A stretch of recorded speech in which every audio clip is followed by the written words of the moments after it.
Hi everyone, my name is Putri Fatinur Ain binti Nur Pazilan with student ID 2022819564. So today I will be presenting about what is the weirdest culture and tradition in this world.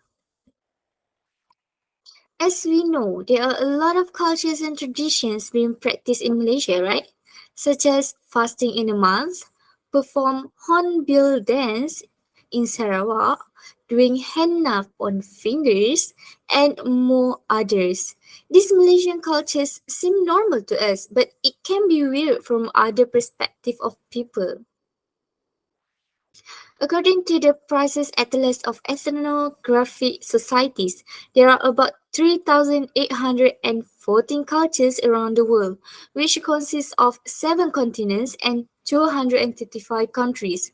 So there's a lot of cultures, right? Each culture contains its own meaning and is honorable to people who perform it.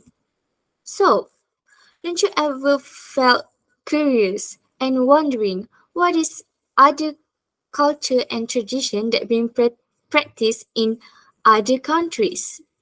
Or do you know that there are the strangest culture in this world? And what are the stranger cultures in this world?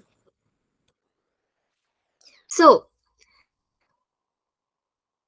with curiosity, I began my research through Google and found out that there are a lot of bizarre cultures and traditions that we weren't familiar of. Therefore, I hereby feel very excited to inform and share with you guys the top 3 weirdest cultures in this world based on my research, which is finger cutting ritual, baby jumping festival, and smashing porcelain during wedding. So let's go with the first one, finger cutting ritual, which is also known as ikipaling. So this tradition can be seen in the Dani tribe in Papua New Guinea and Wamena of the Jiwa Wijaya Regency in Indonesia, which specifically done to the woman and performed by the man who closely related to the woman. The girl babies also need to follow this tradition, but only by biting the finger, which will be done by their mother.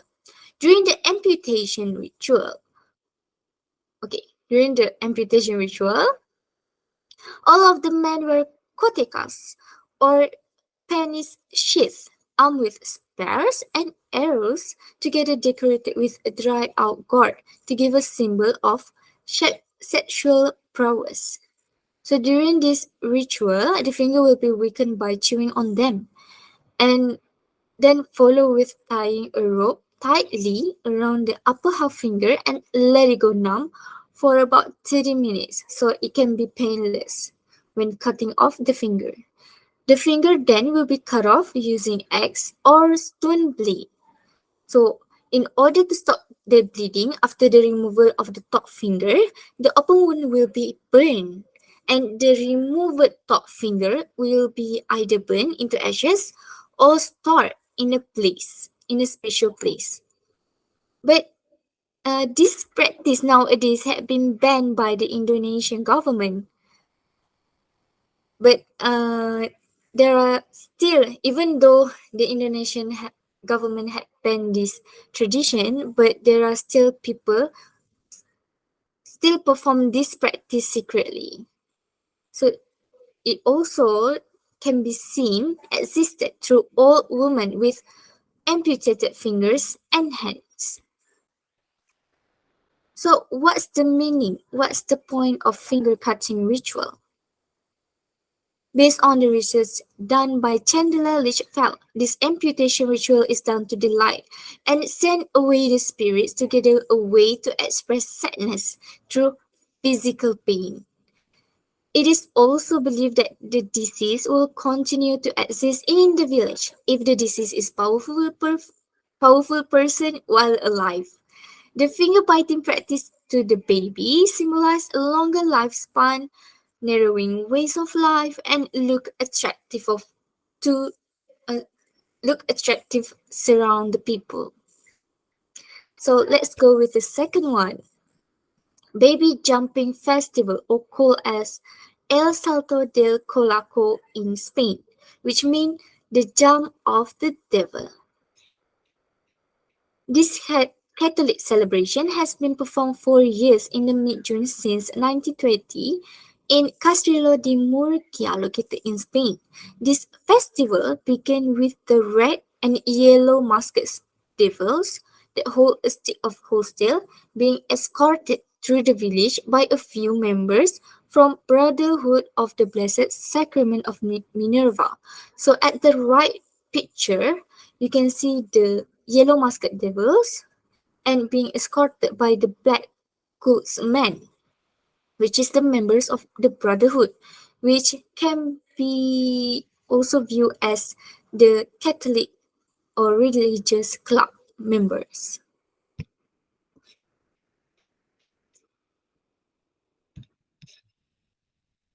Throughout the festival, the villagers will provide the devil and being provoke, sorry, the villagers will provoke the devil and being chased and whipped by the devil. Babies aged 1 year old being laid on the mattress to be jumped over by the devil, and afterwards the priors of the village will come over to bless all the babies. The festival continues with the scattering of the rose petal over the babies before their parents reclaim them. So this tradition is important because based on the National Geographic, the villagers believe that the devil acts as the absorber of their sins, misfortunes and diseases so that they will have good fortune up ahead. This festival also seemed to bring people and villagers together in order to share food and drinks and keep the relationship alive between generations, as stated by journalists through Guardian News and media. The last one, smashing pork line tradition, or called as Polteraben. It is being practiced for many years by the people in Germany during wedding. Polteraben carries the meaning of making a lot of noise in the evening. So what kind of noise did they make during wedding? So the noise is made by smashing broken porcelain, pottery and sanitary ware, which were brought by the guests. At the moment of celebration, the people will say Skarbenbrücken Glück, a German phrase, means shards bring luck. After the mass, the couple need to clean the broken fragments together with the broom all through the party. So, what's the point of the tradition? According to the New York Times, the smashing party is considered can bring can bring good fortune and harmony to the couple while making the couple clean up the mess, show the unity and teamwork of the couple for the first time of their relationship.